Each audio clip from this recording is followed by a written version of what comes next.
Washington পোস্টের এক সাম্প্রতিক প্রতিবেদন ঘিরে আন্তর্জাতিক অঙ্গনে আলোচনার ঝড় উঠেছে। সেখানে দাবি করা হয়েছে মার্কিন প্রেসিডেন্ট ডোনাল্ড ট্রাম্পের প্রশাসন ইসরায়েলকে সতর্ক করেছে, যদি গাজায় যুদ্ধ থামানো না হয় তবে যুক্তরাষ্ট্র ইসরায়েলকে সমর্থন করা থেকে সরে আসবে। যদিও এই দাবি দৃঢ়ভাবে অস্বীকার করেছেন মার্কিন কর্মকর্তারা। প্রতিবেদনে বলা হয়, গাজায় সম্পূর্ণ নিয়ন্ত্রণ নিতে ইসরায়েলি সামরিক অভিযান জোরদার করার পর ট্রাম্প প্রশাসনের পক্ষ থেকে নেতানিয়াহুর সরকারকে বার্তা দেওয়া হয় যে যুদ্ধ অব্যাহত থাকলে ওয়াশিংটন তাদের আর সমর্থন করবে না।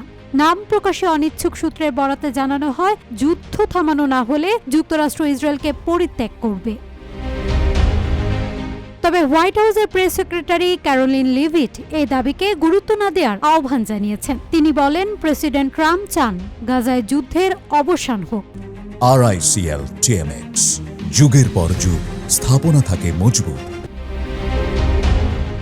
গত সপ্তাহে ট্রাম্পের মধ্যপ্রাচ্য সফরে নেতানিয়াহুর সঙ্গে তার সাক্ষাৎ না হওয়াকে ঘিরেও নানা জল্পনা কল্পনা চলছে। সফরে তিনি সৌদি আরব, কাতার এবং সংযুক্ত আরব আমিরাতের নেতাদের সঙ্গে বৈঠকে বলেন, গাজায় বহু মানুষ অনাহারে দিন কাটাচ্ছে। এদিকে ব্রিটেন, ফ্রান্স ও কানাডা ইসরায়েলের জঘন্য কর্মকাণ্ডের নিন্দা জানিয়ে সামরিক অভিযান বন্ধ না করলে যৌথ পদক্ষেপ নেয়ার হুঁশিয়ারি দিয়েছে। উল্টো জবাবে মার্কিন এক কর্মকর্তা ওয়াশিংটন পোস্টের প্রতিবেদনের প্রক্রিয়ায় বলেন, আমরা ইসরায়েলকে পরিত্যাগ করব।